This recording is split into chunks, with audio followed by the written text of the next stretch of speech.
கர்த்தருடைய நாமம் மகிமைப்படுவதாக. ஆண்டவரும் அருமை இரட்சகருமாகிய இயேசுவின் நாமத்தினாலே இந்த காலை வேளைக்காக, இந்த நாளுக்காக நான் தேவனை ஸ்தோத்தரிக்கிறேன். கர்த்தர் உங்களை ஆசீர்வதிப்பாராக. நாம் கண்களை மூடி ஆண்டவராக இயேசுவை நோக்கி பார்ப்போம். பரிசுத்தமும் கிருபை நிறைந்த நல்ல தகப்பனே, கடந்த நாட்கள் முழுவதும் பாதுகாத்த என் ஆண்டவர், இந்த புதிய நாளை ஆண்டவரை நீ தந்ததற்காய் நன்றி செலுத்துகிறோம். இயேசுவின் நாமத்தின் பிதாவே, ஆமென். கர்த்தருடைய நாமம் மகிமைப்படட்டும். எடுத்து வாசிப்போம். நியாயாதிபதிகள் 6ஆம் அதிகாரம், அதில் 14ஆம் வசனத்தை கூட வாசிப்போம். நியாயாதிபதிகள் 6:14. அப்பொழுது கர்த்தர் அவனை நோக்கி பார்த்து, உனக்கு இருக்கிற இந்த பலத்தோட போ, நீ இஸ்ரவேலை மீதியான கைக்கு நீங்களாக்கி ரட்சிப்பாய், உன்னை அனுப்புகிறவர் நான் அல்லவா என்றார். அருமையான தேவனுடைய பிள்ளைகளை, இந்த இடத்துல பார்க்கும் பொழுது இந்த பராக்கிரமசாலி என்று சொல்லி இந்த கிதியோனை பார்த்து ஆண்டவர் சொல்லுகிறார். இந்த கிதியோன் பார்த்தீங்கன்னா ஒரு பயந்த சுபாவம் உள்ள முடியும். ஆனால் அவன் சொல்கிறான், நான் சின்ன பையன், நான் என்னால் எதுவும் செய்ய முடியாது ஆண்டவரே, வேற யாரும் பண்ணுங்கன்னு சொல்லி நம்ம பயந்த கொண்டு இருக்கிறான். ஆனால் பாருங்கள், இந்த மீதியானவர் பாருங்களேன், அவங்களுடைய விளைச்சல்கள்லாம் என்ன பண்ணுறாங்க, இஸ்ரவேல் ஜனங்களுடைய விளைச்சல்கள்லாம் திருடி அதை என்ன பண்ணுறாங்க, சாப்பிட்டு கொண்டு இருக்கும் பொழுது இஸ்ரவேல் ஜனம் ரொம்ப பாதிக்கப்படுறாங்க. அதுக்கு ஆண்டவர் என்ன பண்ணார், ஒரு கிதியோனை தேவனாக எழுப்புகிறார். அவர் சொல்கிறாரு, ஆண்டவர் எனக்கு பலம் கிடையாது, ஒன்றும் கிடையாது, நான் போய் எப்படி அவன் மீதியான முறியடிக்க முடியாது சொன்னார்.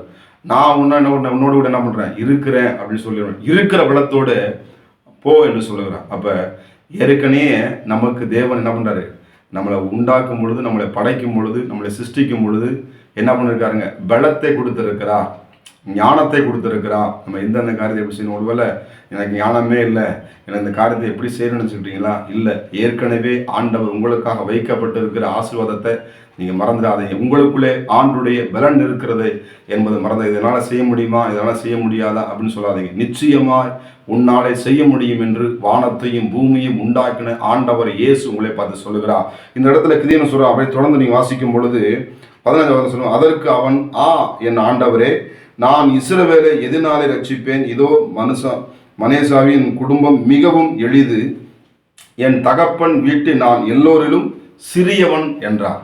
அவன் சொல்கிறான், ஆண்டவர், நான் ஒரு ஏழ்மையான மனுஷன், நான் சொன்னால் யாரும் கேட்க மாட்டாங்க ஆண்டவரே அப்படின்னு சொல்ல ஆண்டவர்கிட்ட அவன் முறையிடுகிறான். ஆண்டவர் சொல்ல, இல்லை, நீ தான், உன்னை தான் தெரிந்து கொண்டு. இந்த காலை வேளைகளே, இந்த நாளிலே கூட இந்த செய்தியை பார்த்து கொண்டிருக்க அருமையான தேவ பிள்ளைகளே, கர்த்தர் உங்களை கிதியோனாய் பார்க்கிறார், உங்களை கர்த்தர் பராக்கிரமசாலியாய் பார்க்கிறார். நீங்கள் பார்க்குற மாதிரி உங்கள் குடும்பத்தை தேவன் பார்க்குறதல்ல, நீங்கள் பார்க்குற மாதிரி உங்கள் பிள்ளைகளை தேவன் பார்க்கறதல்ல, நீங்கள் பார்க்குற மாதிரி ஊழியத்தை தேவன் பார்க்குற ஆண்டவர் உங்களை கொண்டு பராக்கிரமசாலியாக எழுப்பும்படி தேவன் விரும்புகிற அருமையான தேவ பிள்ளைகளே. ஒருவேளை நீங்கள் எளியவன்னு சொல்லலாம், ஒருவேளை நான் சொன்னால் யாரும் கேட்க மாட்டாங்கன்னு சொல்லலாம், ஒருவேளை நான் சின்ன பையனாக இருக்கேன், நான் ஞானத்தில் குறைவாக இருக்கேன், இப்படி சொன்னால் யாரும் கேட்க மாட்டாங்க அப்படின்னு சொல்லி நீங்கள் புலம்பிக் கொண்டிருக்கிறா. இந்த காலை வேளையில் ஆண்டவர் உங்களை பார்த்து சொல்லுகிறா, நான் உன்னை தெரிந்து கொண்டேன், நீ நிச்சயமாய் அவைகளை முறியடிப்பா என்று இந்த கிதியோனை பார்த்து ஆண்டவர் சொல்லுகிறார். பாருங்க, அதிலே சொல்ற 16ஆம் வசனத்தில் சொல்லப்பட்டுகிறது, அதற்கு கர்த்தர், நான் உன்னோடு கூட இருப்பேன் அப்படின்னு சொல்லி, ஒரு மனுஷனை முறியடிப்பது போல நீ மீதியானரை முறியடிப்பா என்றார். பாருங்க, அருமையான தேவ பிள்ளைகளே, அவர் சொல்றாரு, நான் உன்னோடு கூட இருக்கிறேன்ல, இருப்பேங்கிறார். உங்கள் பிள்ளைகளோடு கூட, உங்கள் குடும்பத்தோடு கூட, நீங்கள் செய்கிற வேலைகளில் ஆமென், ஆண்டவர் உங்களோடு கூட இருக்கிறார் என்பதை நீங்கள் ஒருபோதும் மறந்து விடாதீங்க. தேவனுடைய பிரசன்னமானது, தேவனுடைய ஆளுகையானது இந்த கிதியோனை எடுத்து பயன்படுத்தின ஆண்டவர் இந்த பயந்த சுபாவமுள்ள மனுஷனை ஒரு எளியவனா இருந்த ஒரு சிறுபினை சொல்லி தானே தாழ்த்தி கொண்டு என்னால் முடியாதுன்னு சொல்லி ஓரமாய் இருந்த கிதியோனை எடுத்து பயன்படுத்தின ஆண்டவர் உங்களையும் உங்கள் பிள்ளைகளையும் உங்கள் ஊழியத்திலையும் தேவன் பலத்த கிரிகளை செய்ய போறார் என்பதை நீங்கள் மறந்துடாது. எந்த எதிரிகளாக இருந்தாலும், எந்த விதமான சத்துரியும் போராட்டங்கள் இருந்தாலும், எந்த பிரச்சனை சந்தித்து கொண்டிருந்தாலும் ஆண்டவர் அவைகளை முறியடிக்க உங்களை கொண்டு கர்த்தர் ஒரு பலத்த கிரிகளை செய்ய போறார் என்பதை நீங்கள் ஒருபோதும் மறந்துடாதீங்க. அதான் ஆண்டவர் சொல்ல பாருங்க, அதுல 6ஆம் அதிகாரத்தில் சொல்றாரு, 13-14 சொல்லப்பட்டு பாருங்க. அப்பொழுது கிதியோன் அவரை நோக்கி, என் ஆண்டவரே, கர்த்தர் எங்களோடு இருந்தால் இவைகளெல்லாம் எங்களுக்கு நேரிடுவானேன்? கர்த்தர் எங்களுக்கு எகிப்தில் கொண்டு வரவில்லையா என்று எங்கள் பிதாக்களில் எங்களுக்கு விவரித்து சொன்ன அவருடைய அற்புதங்கள் எங்கே? இப்பொழுது கர்த்தர் எங்களை கைவிட்டு மீதியான கையில ஒப்பு கொடுக்கிறது என்ன என்றார்.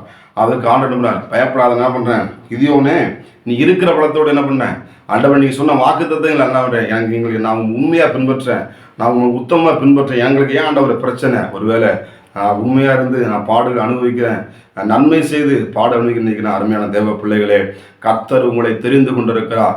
நீங்க தான் அந்த மனுஷன், நீங்க தான் அந்த கிதியோன் என்பதை நீங்கள் மறந்து விடாதீங்க. ஒரு மனுஷனை முறியடிக்கிறது போல எதிரியின் கிரிகளை முறியடித்து ஆண்டவர் ஜெயத்தை கிதியோனுக்கு கொடுத்தது போல இந்த நாளிலே கூட கர்த்தர் உங்கள் வாழ்க்கையிலே ஜெயத்தை கொடுத்து உங்களை கர்த்தர் ஆசீர்வதித்து உங்களை மேன்மைப்படுத்துவார் என்பது நீங்க மறந்துடாதீங்க. உங்களுக்கு இருக்கிற பலத்தோடு கூட போங்க. உங்களுக்கு என்ன இருக்கிறதோ அதை கொண்டு என்ன பண்ணுவாங்க, ஆசீர்வதிப்பாங்க. அந்த சின்ன பிள்ளை 2 மீனை கொடுத்தாங்க, 5 அப்பத்தை கொடுத்தாங்க. அவன் இருக்கிறத கொடுக்கும் பொழுது ஆண்டவர் என்ன பண்றாங்க, அவங்களை ஆசீர்வதித்து 5000 பேருக்கு அவர் போஜனம் கொடுத்தார் என்று பார்க்கிறோம். உங்களோட என்ன திறமை இருக்கிறதோ அவர் 1 தாளந்து, 2 தாளந்து, 3 தாளந்து, 4 தாளந்து, 5 தாளந்து, எல்லாருக்கும் தாளந்தை கொடுத்து ஆண்டவர், ஞானத்தை கொடுக்கிற ஆண்டவர், எல்லாருக்கும் அற்புதத்தை செய்ய உங்களுக்கும் அது இருக்கிறது என்பதை நீங்கள் மறந்துடாதீங்க. கர்த்தர் உங்களை கொண்டு பெரிய காரியங்களை செய்வார். நீங்கள் மீதியானை முறியடிப்பீங்க. கிதியோனை அனுப்புனது போல கர்த்தர் உங்களையும் அனுப்புகிறார் என்பதை மறந்துடாதே. கர்த்தர் உங்களை ஆசீர்வதிப்பாராக. நம் கண்கள் மூடி ஆண்டவராக இயேசு நோக்கி பார்ப்போமா? பரிசுத்தம் கிருபை நிறைந்த நல்ல ஆண்டவரே, கிதியோனோடு கூட இருந்த வல்லமை இருக்கிற பலத்தோடு போ என்று பராக்கிரமசாலியே என்று சொன்னீங்களே. இந்த பிள்ளைகளை பார்த்து கொண்டு யெகோவா ஈரே சேனலை கூட ஆண்டவரை பார்த்து ஒவ்வொரு பிள்ளைகளும் கர்த்தர் பராக்கிரமசாலியாய் நீ மாற்றுவீராக. சோர்வுகளை எடுத்து போடுவீராக ஆண்டவரே, பயத்தை எடுத்து போடுவீராக. உயிர்த்தெழுந்த வல்லமை பிள்ளைகளோடு இருக்கட்டும். நீ அப்படியாய் செய்வதற்கு நன்றி. இயேசுவின் நாமத்தின் பிதாவே. God bless you. கர்த்தர் உங்களை ஆசீர்வதிப்பாராக. பராக்கிரமசாலியே, நீ துவண்டு போனாயோ.